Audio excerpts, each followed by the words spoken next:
Lafort, the President and CEO of the Niagara-on-the-Lake Chamber of Commerce. Thank you very much for joining us today for our Road to Recovery series, brought to you by the 9 chambers that form the Niagara Chamber Partnership: Fort Erie, Grimsby, Lincoln, Niagara Falls, Niagara-on-the-Lake, Thorold, Port Colborne, Wainsfleet, Welland, Pelham, and West Lincoln chambers. I'm thrilled to be able to kick off this conversation today. But before we start, I would like to acknowledge that here in Niagara-on-the-Lake, we work and live on the traditional lands of the Mississauga, Haudenosaunee, and the Neutral Nations. We thank them for their ongoing stewardship of this place over millennia. Today's Niagara Road to Recovery brings you a provoking conversation with 4 local business leaders: Mike Konderka from Enviro-Niagara, Hearth and Barbecue; Clayton Letourneau from a Custom Sign Lab; Angela Redekopp from Greaves Jams; and Steve Bonin from 270 Bench Kitchens. Niagara won't be Niagara without the strength and creativity of our local business leaders. We cannot afford not to support them. This conversation will allow us to reflect on the business perspective, on local challenges and opportunities, and look ahead for a brighter future. I want to thank our tech sponsor, Brian LaChapelle from B4 Networks. And I think today, I'm sorry I don't get the name of the person that is sitting for Brian, but thank you very much to B4 Networks. And as always, during this series, we are very fortunate to have John Armstrong from Armstrong Communications, a longtime champion for our local chambers, as the moderator of this series. So without any further delay, I will turn it over to you, John. Thank you, Eduardo, and I appreciate you introducing our guests, and so that will allow me to dive right into the discussion. As Eduardo said, we're working on the exploring what the road to recovery means for our local businesses, and the importance of supporting our local businesses through their road to recovery. So why don't we start with go a little bit around the table to talk about specifically what your different organizations do. Clayton, why don't we start with you? Sure, thanks, John. My name is Clayton Letourneau. I'm the owner and creative director at Custom Sign Lab. We're a custom signage fabricator based out of Lincoln, and we service the Niagara region and a little bit into the Hamilton-Burlington area. Our specialty is handcrafted signage. We generally get into the types of projects that other more sort of fast turnaround sign shops don't want to get involved in. So what kind of signs, like just large storefronts, big hang, like what? We do a lot of storefront signage. Yeah, quite a bit of storefront signage. We have on-staff graphic designers, so we do branding quite often for restaurants and retail. So we'll take a project right through from the inception of maybe a new brand right through the completion of a whole facade renovation. So we sometimes act like general contractors to redo, facade finishes, and then we cap it off with a beautiful new sign. The other thing that we tend to get into a lot is architectural matching. So if you have a historic building, something that falls under a heritage category, we can match a lot of the surfaces with our 3D carving capabilities. We'll 3D scan your brick, we'll bring it into our rendering software, and we'll actually make it so that we can match a sign to your brick that might be 200 years old. Nice. So what's one of your favorite projects that you worked on in the last little while? One of our favorite projects that I've worked on in the last little while, a couple of years ago, we actually got a chance to do a really fun project in Niagara Falls, right down on Clifton Hill, and that's what my background was in. I sort of cut my teeth in the sign industry in the amusements sector. So being able to come back around to that and do some work for Adventureland and the arcade that's on the east side of Clifton Hill, and along with the large marketplace that's at the bottom of Falls View and Clifton Hill Avenue, we did some carnival style signage. It was quite a big undertaking, but we took on the project management and the development of a lot of the signage there. That was a fun one to work on because it was so varied in what we were able to do, and the scope of it was larger than any project that we had tackled to date. And a more local project is we were able to just do the facade renovation for Mrs. Greenway in Grimsby. They're a great client who has multiple locations, and we've been contracted to do their signage from day one. So when they moved during the second lockdown, they decided to move into a larger space. They called us up and said, "Hey, we need a fresh sign." So that was a nice project to do amidst all of the lockdown fever. Yeah, I didn't realize there were so many signs on Clifton Hill. Yeah, right.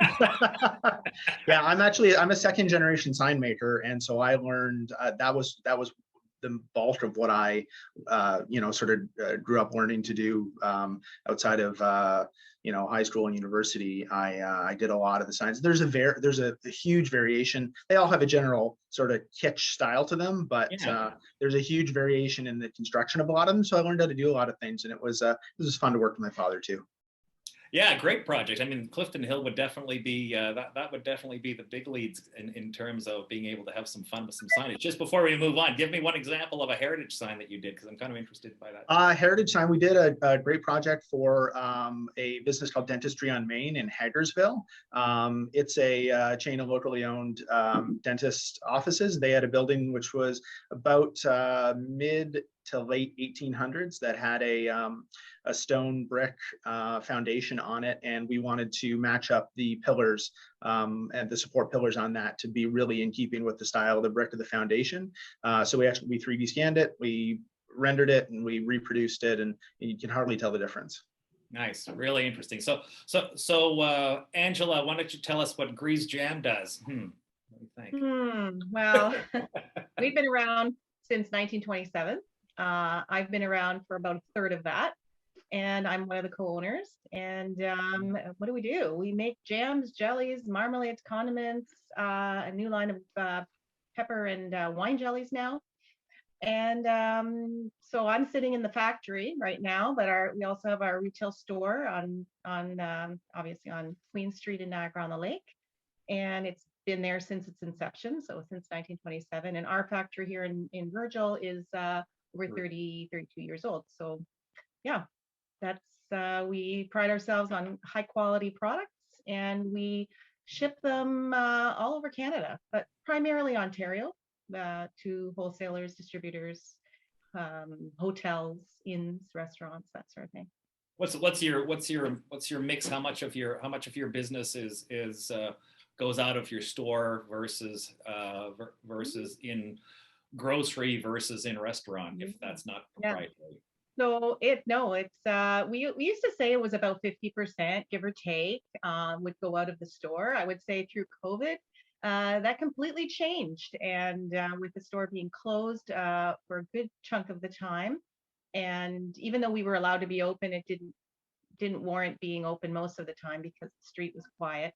But we do probably about 60% wholesale now, 40% out of the store, and but we also sell a lot of Canadian specialty foods out of the store as well that complement our products. We do a lot of gifts, we do a lot of corporate, so that happens out of our factory too. So we're very diversified. We have a wide range. We also do a large online.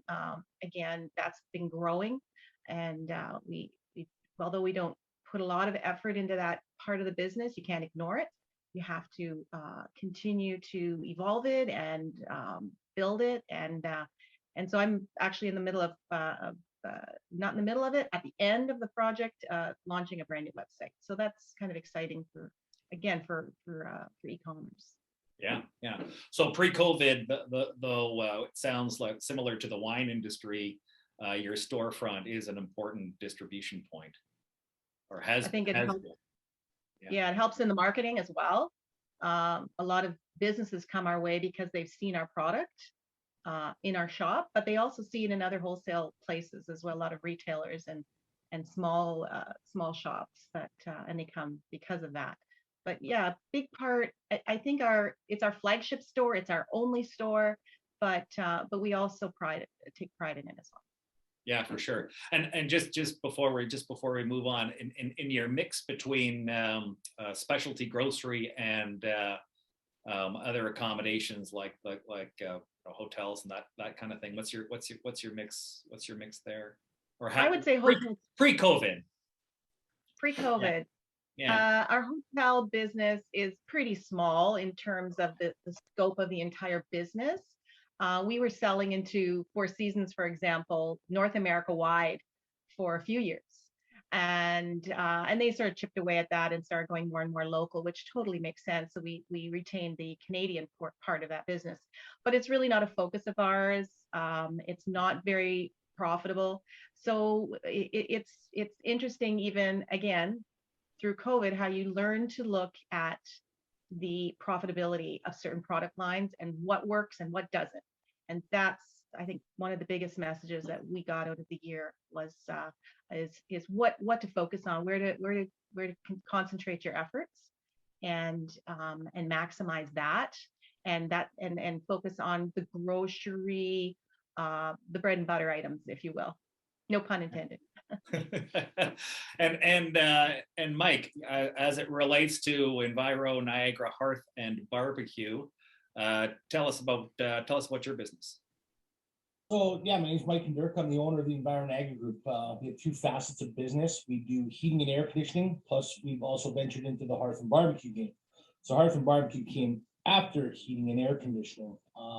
We have two storefronts. One's in Welland on Highway 20. One's in Port Colborne on Kalali Street. I can explain a little more on the trials and tribulations of opening a new retail store during COVID. If you got about 5 hours of time, but you opened during COVID. Yeah, well, we signed the lease just prior to COVID, and when COVID hit, we were ready to open the doors. So we recently just held our grand opening 3 weeks ago. So the numbers were out of being able to be open 600 days, I think the doors were open for about 250. So it was a little bit of a struggle, especially sitting on a bunch of barbecue inventory and such. However, I mean, we primarily do residential and commercial heating and air conditioning. Right. It's a large part of the business. Barbecue dictates, generally 20% of my business.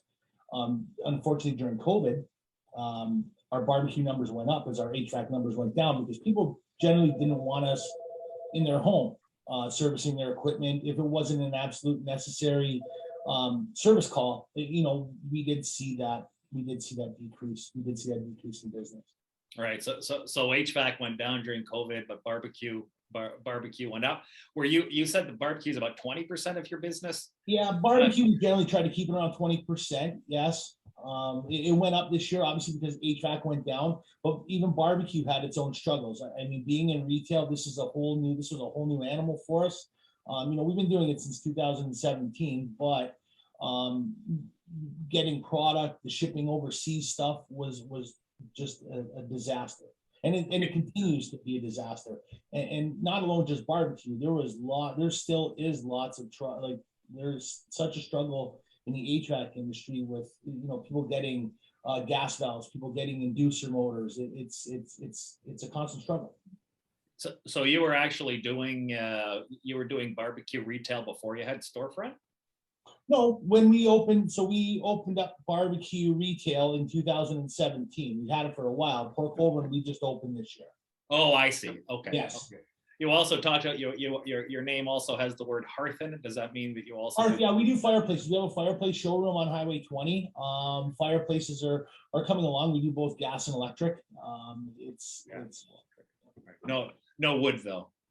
Unfortunately, the wet certification wasn't part of the program. Maybe in a year or two, but we're seeing a major increase in natural gas and electric fireplaces over wood.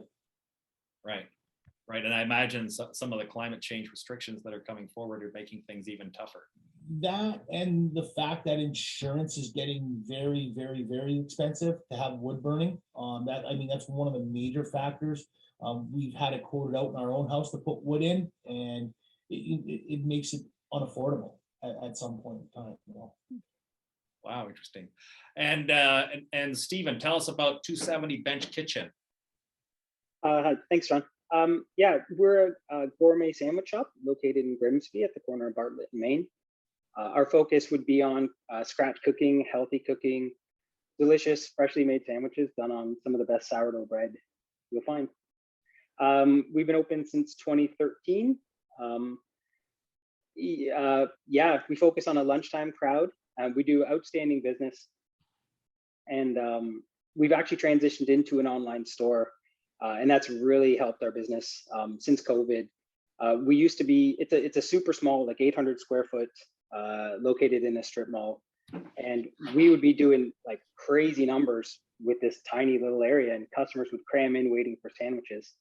And having the online store has really accelerated the customer getting in and out.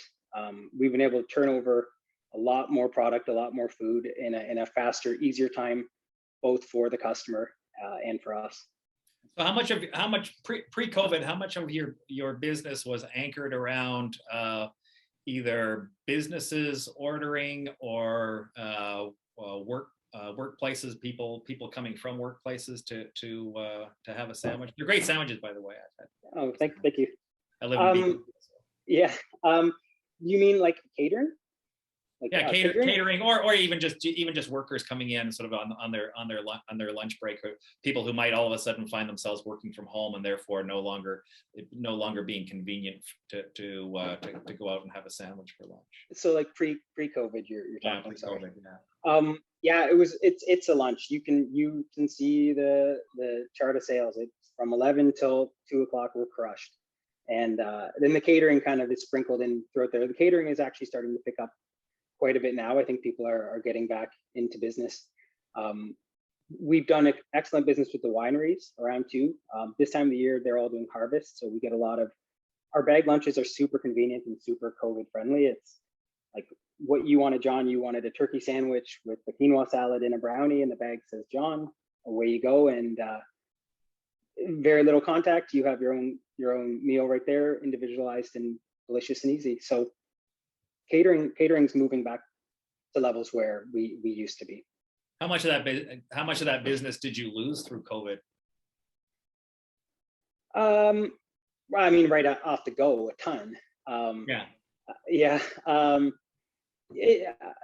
Catering would typically be around 14 to 16% of our overall revenue, and I think we were doing we had a whole couple months with zero, and so it just slowly moved its way up 2%, 7%, 10%. Now we're in and around where I feel we should be. Do you foresee sort of additional opportunities for that to grow?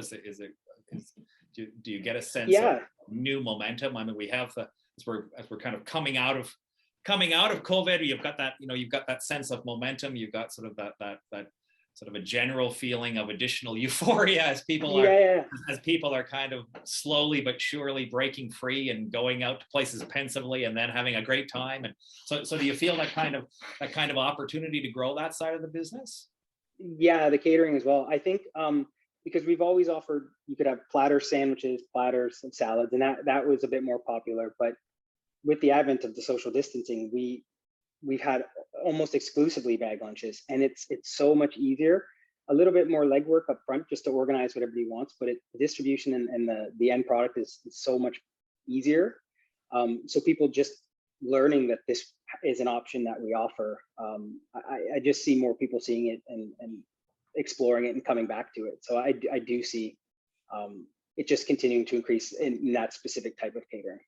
Certainly from the winery perspective, like I say, I live in Beamsville, so I'm around a whole lot of wineries, and the people like to eat with wine, and so from the tasting standpoint, not everybody has kitchens, so I guess there's probably a fair bit of opportunity for you as everybody provides offerings besides just charcuterie boards. Pardon me for saying. Yeah, for sure. Yeah. So I want to get back to something that Angela said, which was that COVID makes you really take a look at your profitability and what lines are profitable, and how you adjusted through COVID. Angela, why don't you tell us a little bit about what you did and how you made and adjustments that you made in order to still be here with us today. Right. Well, I think right from the get-go, I mean, everybody was reeling through what this all meant, and we had a 2-week downtime where nothing really was happening. And beyond that, we jumped back into production right after a 2-week break with our staff. Even though our store was closed, our factory rebounded, and some came back, some did not.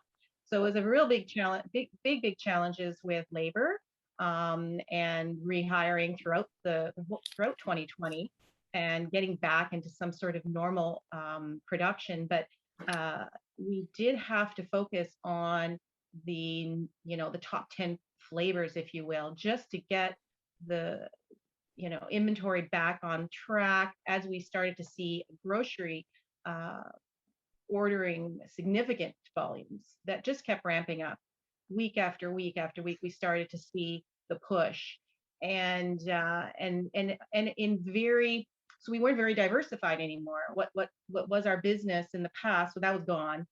Now we were really focused on the big distribution companies that were coming to us and asking for larger volumes, and so that was our focus. And we decided to really focus on that, obviously, because that's where the demand was. And then we started to see supply chain issues, and that became our next challenge. And so getting product, glass particularly, was the lead times became a huge problem. Imagine a business that relies solely on glass. If you don't have glass, you cannot pack.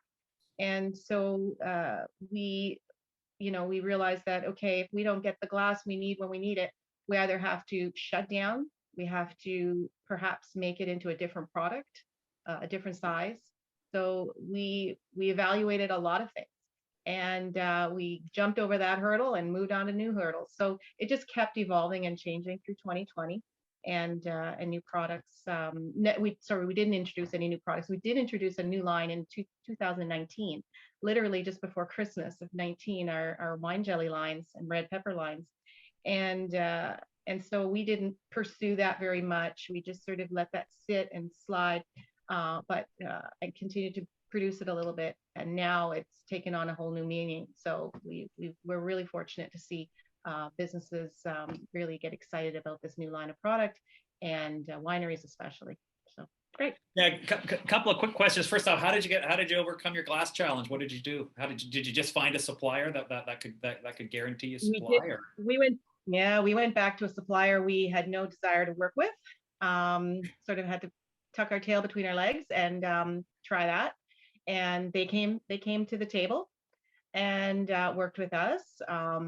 And that was fabulous. And now our main supplier has been able to, work with longer lead times with us, and which is fine. And now we know what we're up against. So we have to order significantly larger volumes, and with 3 month lead times, basically. Yeah. Right, but they're demanding that you order larger volumes. Sorry, no, not larger volumes. I'm sorry. Just okay. I think what we're trying to do is just anticipate ahead of time. So, our 3 month, but we don't want to get caught. So we would rather have larger inventory in our, in our own factory, so that we can juggle any future new challenge that might arise. Right. So you're looking at you're looking at creating inventory to overcome. I think so. Yeah, but inventory is holding any sort of large inventory in our factory has not been the case. It's just been going out the door as quickly as we can produce it. So it's just been a constant, movement. We work here year round. We produce fresh fruit products throughout the season, and that always puts a big challenge every year for our company at the best of times. So, and then you can't produce regular product. So, but we work through Monday through Friday year round. So it's pretty exciting. Yeah. So you also talked about how the large distributors started knocking on your door asking for more and more product, and how was that kind of a new? Well, it sounds like it was a new circumstance, but how did you deal with the large distribution companies demanding more and more Well, product? I guess it the sounds store like wasn't moving. yeah, yeah. Yeah, the store wasn't moving any product. So that kind of helped obviously soften the challenge. The hotel industry was flat. There was nothing moving there. So really, but online sales ramped up significantly. So I think we were excited about the fact that, you know, we could move larger volumes it's a simpler business model, if you will, compared to retail or online. It's a lot of hands-on. Yeah. But moving product just by pallet load is a simpler methodology. So we work there very well. We've done that forever. So that wasn't too hard. And these were existing businesses, existing distributors, and they're now moving more and more product into the grocery chain, like Metro and Sobeys and Loblaws and that sort of thing. And the Toronto market is very strong, as is the Ottawa markets, Hamilton, and so you anticipate that business you anticipate that business staying, or do you see that kind of flattening out as more and more people start spending their money question. And, going to good question, John. Yes, good question, John. I think what I found, what was happening, it was a very interesting time because we were getting phone calls, cold calls from people that wanted our product line because it was local and Canadian. So that's another area that we just couldn't believe how many calls were coming in. They either had their own supply chain issues, their own supply issues, their own products that weren't coming in from wherever they were buying, importing. So they decided to come, and look for a jam company that was local. So we did generate some really interesting business. A lot of people just said, "That's it. I'm staying local, buying from you guys. I'm not going afield." So that was nice to see. Yeah, for sure. Yeah, Clayton, you work in a business that is pretty dependent upon retailers. A lot of retailers were shut down. What kind of an impact did COVID have on your business, and how did you adapt, as I always said to Angela, in a way that lets you still be here with us today? So initially, what we tried to do was take a look at what was happening in the general business market and react to that. The first thing that we did is we started bringing in plastic by the skid load as we could get it, because we knew that there was going to be a shortage of it. And we actually moved into making some PPE and social distancing related products. That really kept us afloat through the initial stages of the pandemic in 2020. We were doing a lot of safe social distancing floor. Oh, the stickers on the floor. Stickers, yeah. Of course, yeah. Thousands and thousands of those left our studio, and then also protective shields. So like the countertop, we were doing custom and standard, desktop countertop acrylic shields for as essential retail could be open.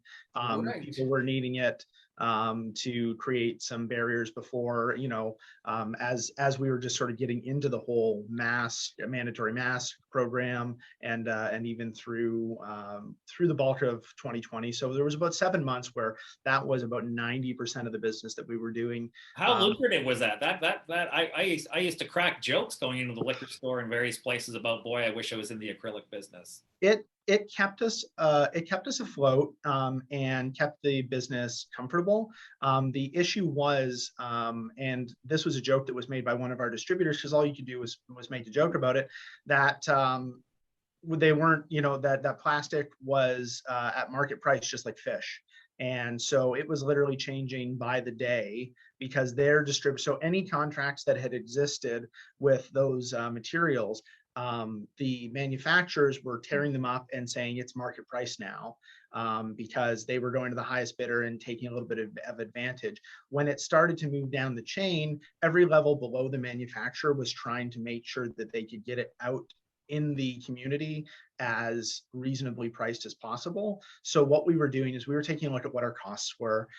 We were taking, taking a look at what it was going to do, what we needed to do to keep the business in a comfortable and still operational position. And we were pricing accordingly because we wanted to make sure that we were servicing our existing client base as best as we could to keep them up and running, to get their doors back open.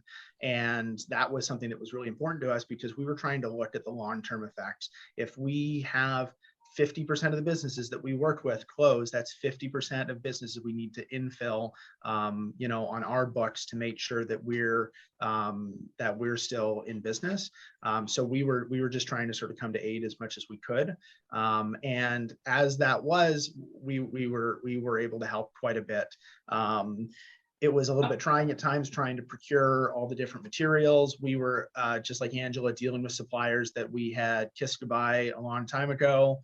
But they were the ones, some of those suppliers were the ones that were coming through the best because they maybe saw some issues in, how they were doing business, and they were trying to, re-earn industry trust. So we have a couple of suppliers that we deal a lot more with now than we did previously. And we're lucky to have distribution back to a point that is more manageable. There's a lot more planning that comes into purchasing sign making materials now than there was 2 years ago. 2 years ago, pretty much anything you needed was on our floor in 3 days. So we never held a lot of back inventory. We're at the point now where we're holding about triple inventory on anything that we need, in anticipation of potential shortages, just to make sure that we can service our clientele. But luckily enough, by the end of 2020, as we came through the sort of initial shock of the pandemic, we were noticing that a lot of the work that we were transitioning back to was rebranding and businesses really wanting to cement themselves in the community. We were luckily enough to expand our team during during 2020, bring on a graphic designer in addition to myself to be able to service those new accounts, and our team's expanded again. So we're doing a lot of, just like I said before, a lot of rebranding and a lot of new facade work. Businesses that did make it through each of the lockdowns, each of the shutdowns, really want to cement themselves in the community, in addition to some other new businesses. Yeah. So when you said that you wanted to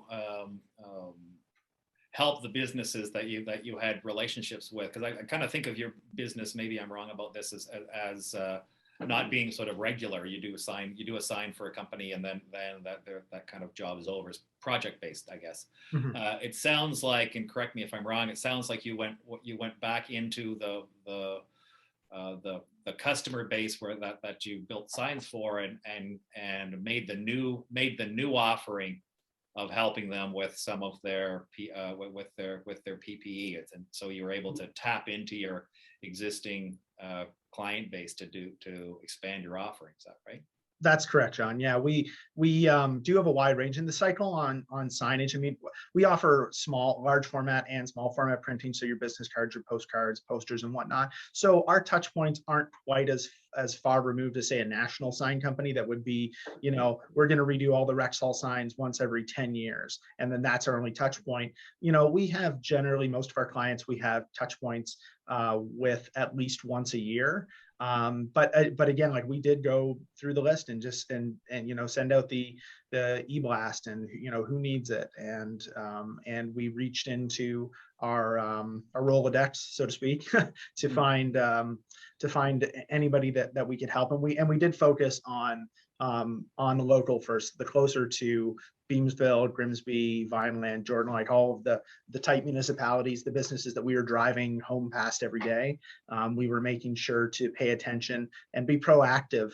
As we saw the different provincial mandates come through, okay, this is a new stage, this business is going to be able, we would make a list of businesses that we wanted to reach out to and ask them about their needs, because there were so many other things that these business owners were worried about.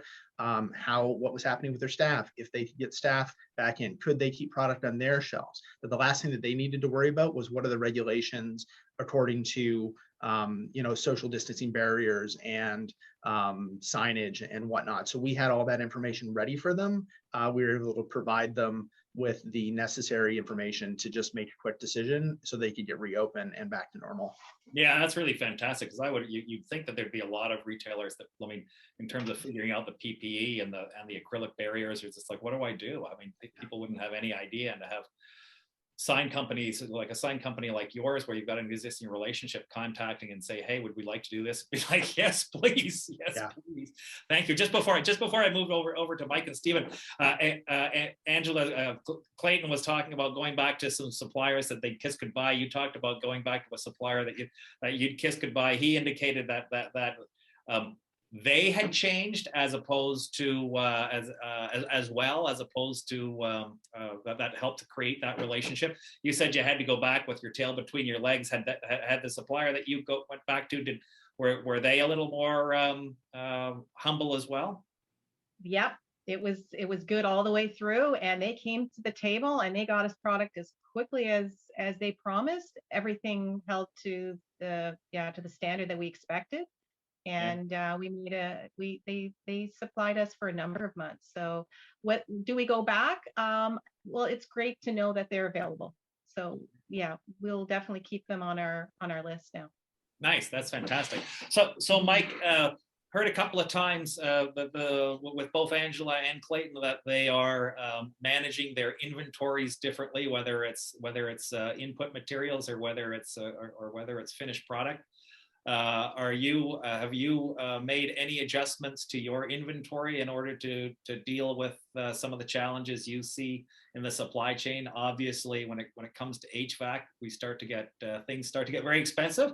Not to mention the amount of space required for inventory. What are your? Yeah, we were kind of forced to buy in bulk because things were becoming so non-existent. There was a shortage in copper. There's a shortage in sheet metal for air conditioners, furnace cabinets, all that type of stuff. So when it came to the HVAC side, we ended up buying, or where we are on Highway 20, we rented a sea container. So we started buying in larger bulk to have it in there. Not only was the supplier, they extended terms for us to help us out. They're grateful that we were just, hey, listen, take it all in bulk, and then we don't have to deal with you for, we'll deal with you every couple months instead of dealing with every couple of weeks kind of scenario. Especially because there's a lot of shortages out there, especially when it came to, we were buying bulk copper for air conditioning in the summer in skids, whereby we buy it in a couple boxes on a regular weekly basis. We found it that, and you're talking tens of thousands of dollars in copper. Where we used to buy it in minimal hundreds, thousands, if a thousand. You know what I mean? Like we had to buy it in such big bulk. When it comes to barbecue was a very big, more of a headache. Shipping chains. I'm still waiting for one of my orders that was supposed to be here in August. It's scheduled to be here March of 2022. So like a lot of the product is so pushed far back that, with that being said, they're talking about going back to different suppliers and such. We actually just eliminated brands. We just found that by us focusing on our most popular brands is creating such a better revenue stream than having so much extra quantity, having 20 brands versus 10 brands. 10 brands is much better because you can rely on them, you create better partnerships, and you don't have to diversify that much. Yeah, tell me a little bit about that decision. That must have been, at what point did you kind of start to feel the supply chain when all of a sudden you're obviously kind of doing, obviously it wasn't business as usual, but there was lots of inventory, prices were cheap, people didn't want people in their houses. There was that period through waves 1 and 2 when things were plentiful. Then I guess as those inventories started to deplete and the supply chain issues started to kick in, tell us a little bit about that decision point, because that must have been challenging for you to come to terms with that, and then B, put the wheels in motion to increase your inventories, to work on your terms, to get the sea container? Tell us a little bit about that decision.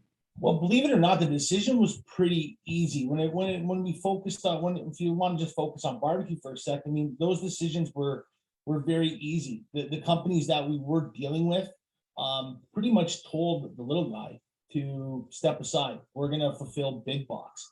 At that particular moment in time, you know, sitting with my managers and all that, it's like, hey, you know what? We're going to stick with the people that are supporting us to this time, and we're going to go from there. And it's funny because it's all coming back on a couple of suppliers that we dealt with that, you know, there were no emails, there were no phone calls, there was, you know, your order sitting in limbo, and all of a sudden we get drop shipped, you know, without any communication. It just seems like everything broke down with some of these larger companies that we dealt with that primarily focused on big box.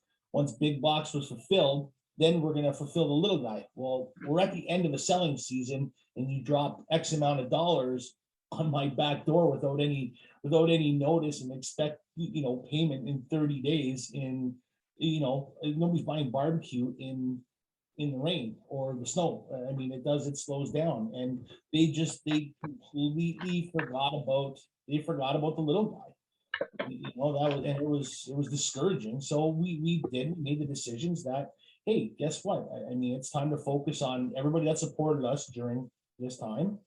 This is where we need to be. Right.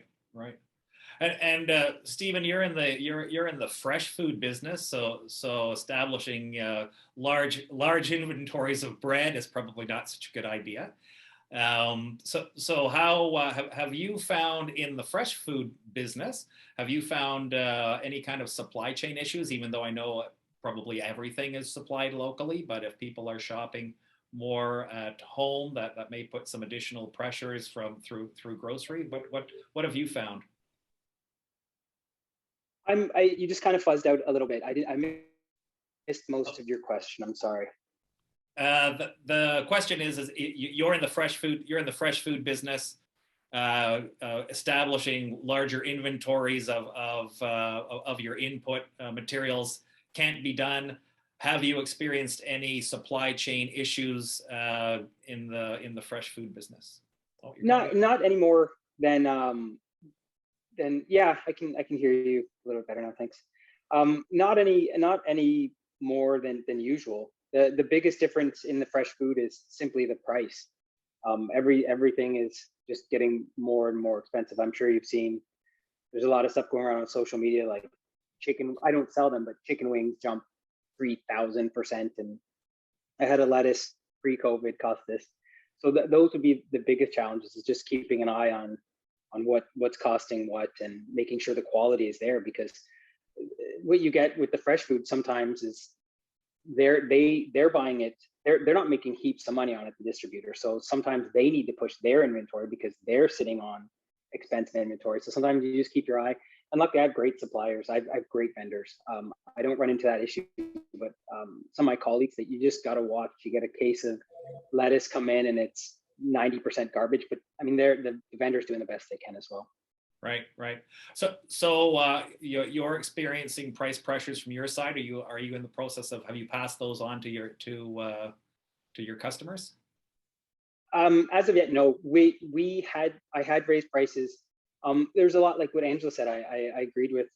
When COVID hit, we took a look at where we were losing money. We were looking at the profitability of each of our menu items, and some of them had to go. Some of the ones I really liked and customers really liked, and people, it ruffled some feathers, but you can't stay in business to have like a 90% food cost. You need to sort that out.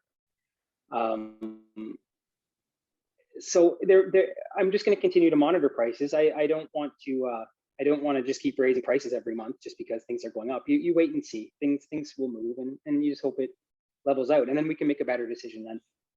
So that's interesting that you dropped some menu items just because of the profitability, as Angela was talking about. So do you see those items coming back as we move out of COVID, or do you see that you're going to be paying more attention to the profitability of each of the individual items going forward?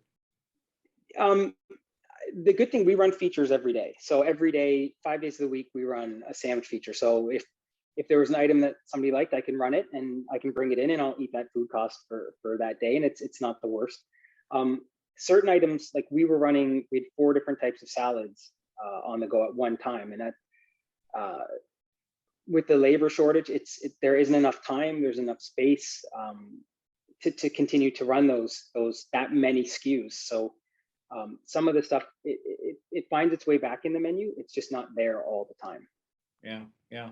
And let's move over to labor. Angela, have you experienced labor shortages? What's been your through the various phases of COVID, and where are you at right now? We're in pretty good shape. I'm trying to just hire a part-time office girl, for example, and I had hired 2, and both of them didn't show up. So that's been a really interesting time. I've never in my many years of hiring people have had that type of disrespect. So I was quite surprised.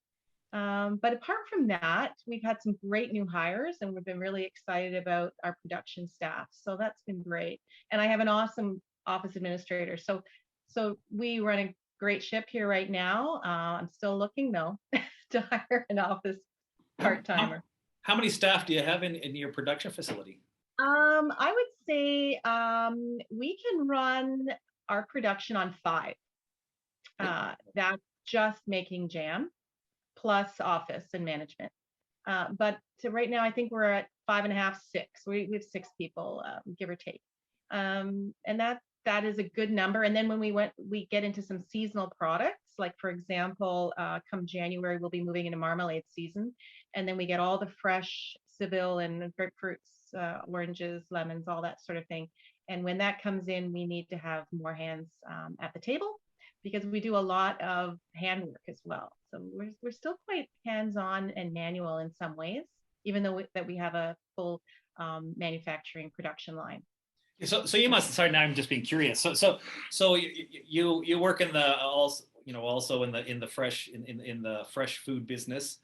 Mm-hmm. So you say you run a 12-month a year production facility. So obviously you'd be following we're doing strawberry jams. We're doing peaches. We're doing so that you basically follow the various seasons. Or do you have any kind of do you have any downtime, or do you just move into citrus when into the winter? Yeah, well, citrus is the least expensive time is winter, when it's plentiful, when there's a good supply. So you buy it when it's there. So that's why we buy it in January, February. Maybe, yeah, that's pretty much the timeline. And then in the summer, I guess it starts around mid to end of July. We start moving into relish season, and then all the fresh tender fruits start coming in, and we move into all of the various fruits of apples, crab apples, grapes, plums, and and we buy frozen fruit, lots of berries. They come in for us frozen, so we can make them at any time of the year. So we've got some flexibility, and we can juggle back and forth, and we constantly do, based on what's available, where our demand is, what we need to move to. So it's a constantly moving target all the time, but we do a good job. So this is a stupid question. You're probably going to answer me no, but could it kind of be like wine, when you have the new vintage of strawberry jam comes out because it's all fresh strawberries? Do you announce like that? No. Yes, but for us, fresh packed means fresh packed. We just made it, and we make strawberry jam every month. Sometimes even twice a month, because it's our most popular seller. It's never changed. It's always the most popular seller in all sizes. It will never change. And so yes, we get a variety of different strawberries in. They do come in frozen, and that's the only way we could complete demand. We would never be profitable if we had to work from a fresh strawberry, unfortunately. Right. Okay, I get it. So Mike, what about labor on your side of things? You must have had you must have had a fair bit of flux as you're trying to work out your as you're trying to work out? Labor is our arch nemesis right now. I mean, it is so difficult. Remember reading an article that came out from the BDC stating that the age groups of 60 to 65, the people that were thinking about retirement are now taking, the majority of them are leaving because they're just taking early retirement. They've been at home for a couple of years, so why do we go back for that extra year? But in HVAC, we have headhunters out there. All the old guys, all the old boys and girls club that are in heating and air conditioning are retiring. You're seeing an influx of younger kids coming out of gas school without experience. So to groom them takes years. This isn't a weekly project, a monthly project. It takes years to build and develop that type of thing.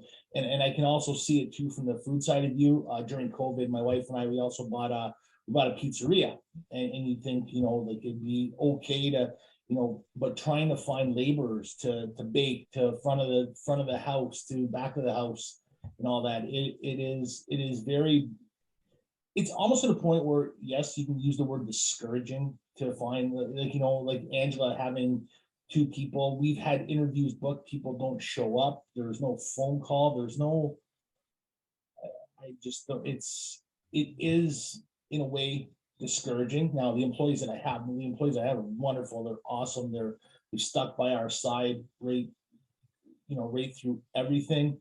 They're troopers, especially during COVID. My HVAC techs having to go into homes, having to wear a mask every day, having to do all that kind of stuff. I mean, that takes a big toll, and we're greatly thankful for it. But on the vice versa, as things are getting extremely busier, and you can't find the proper staff. I mean, there are people that are willing to work, but are they the right ones? I mean, you got to make the right decision in my industry, because we deal with gas, we deal with fire, we deal with all that kind of stuff. But it takes that right kind of person with experience that we need to hire. So yeah, well, 100%, that is our biggest hurdle is staffing. And certain, do you see the prospect of government programs related to climate change, reducing carbon impact? A lot of that has to do with continuing to move into higher efficiency furnaces and on the HVAC side, probably better air conditioners. Do you see those kinds of government programs on both the residential and potentially, I mean, if the current federal government comes through in terms of looking at large commercial as well, do you see those prospects as providing you with more opportunities for growth, but then also there isn't the labor to kind of meet the demand that is supposed to be created? There is a ton of work that can be done around here in the Niagara region. Prior to COVID, I used to own a custom metal fabrication company too. We did a ton of new home construction. Unfortunately, we got out of that because A, labor shortage, B, having, it just seems that the price didn't dictate what we had to do. So, as well as you can pad your books with a couple of million and you're not making a percentage on it, it's really not worth it. So, I mean, yeah, I mean, but with all the new home construction down here, some people have benefited from it. But again, it goes back to finding labor. I mean, you're only as strong as your workforce. If your workforce makes mistakes because they're rookies and you don't have enough time to train them, I mean, you're going back. Going back costs you 2 times the amount of money. It adds up. It adds up in the end. So yeah, again, like labor force, even with the rebates that the government are offering now, there are some really good rebates out there. We offer them. Our clients take them, but we schedule according to what we can accommodate. We're not gonna, force our guys to do 2 installs in a day. Our clients work with us, especially if we're down a truck or something like that. We had one person hit with COVID, so that took a truck off the road for 2 weeks. And we couldn't replace them. We just can't replace anybody on a dime in this industry. So we've worked through it. So you're finding that you can't because of labor as well as supply chain issues. I guess you actually can't meet the demand that's out there currently for your product. Those are That's what people If say. we wanted to, if I wanted Problems to to have, grow, although they're still problems. Go ahead. oh, it's a great problem to have. I mean, if we wanted to grow, we could. There are opportunities, but with those opportunities come, come a lot of increases. You're buying new trucks, you're buying new tools, you're training new people. You're trying, first and foremost, you got to hire the people to put in the truck. And if my operation manager doesn't see fit that the people that we are interviewing and he doesn't have the confidence in their skills, we're not going to send anybody out there. I mean, our main premise is 110% satisfaction, and we live by that day in and day out. Yeah. So Clayton, do you have any labor problems through COVID or probably looking into the future? So yes and no. We're a pretty small team. We've been in business 10 years, and we've just moved into a facility for a larger facility for the last 3 years. So we were on track to make a couple hires in 2020, specifically graphic designer. That got pushed about 6 months later than our initial inclination. We were still able to hire a designer to round out the team a little bit in 2020, and then throughout this year we've have been experiencing some labor shortages. The issue is experience in this particular market, right? We're looking for somebody. What we specifically need was somebody that had light fabrication experience. It's more tangible skills, but nothing that's a specific trade. I mean, sign making once upon a time was a journeyman's trade in the 60s and 70s, and they slowly moved out of the trades colleges as the sign business went more digital and less hand built. So we've actually just been lucky enough to find somebody who is going to come on board, start later this week, actually, working in our shop to fabricate signs. But I mean, we need a variety of skills, from working with hand tools to operating a CNC router table, and then being comfortable with processing and finishing the components that come off of the machines to be assembled into the actual signage. We're noticing that it's getting a little bit better to find people, but we tried to hire back in March, and we had a posting up for 6 weeks and we got 2 applicants. And it was, we were working with the Employment Help Center, who is fantastic, and even does all the initial screenings, and they just said the applications just weren't coming in. What we're noticing is, even with talking a lot of the businesses that we work with, is that the labor force is completely different. It's difficult to get people interested in coming back to work in some cases, and finding the people that even have the skill sets that you need as a building block for what that position can grow into. So we are lucky enough that we found somebody that has a trades background and has all the necessary skills that we can grow their position into something where they are a skilled sign maker. But it will be a process. The next after that is looking for an administrator, so that we can keep up with the front of the house operations. So our team is growing, and we're confident that we'll find the right people. We're also making sure that we're patient, like Mike said, to grow the team, in such a way that you're finding the right people, and that you're not building out a team that's not going to uphold your values for quality. We stand by our work day in and day out, and we want to make sure that every next person that joins our team is the right person to join our team. Sounds like fun. It sounds like fun, creative work, if you don't mind me saying. But it's fun. It's creative. It's different almost every day. I love it. I love coming into work in the morning, and everybody here loves coming into work in the morning, which is really nice. But it's kind of hard to sell people on a feeling in a job description. So. Yeah, that's all the time that we have for today. This has been a tremendously interesting discussion. I'd like to thank Mike Konderka from Enviro-Niagara Hearth and Barbecue. Thank you, Mike. And Clayton Letourneau from Custom Sign Lab. Thank you, Clayton. Angela Redekopp from Greaves Jams. Thank you very much, Angela. And Stephen Bonin from 270 Bench Kitchen. It's been a tremendously interesting conversation. I've learned a lot. I love learning during these discussions. So I'd like to thank the Niagara Chamber Partnership for allowing me to participate in the Road to Recovery series.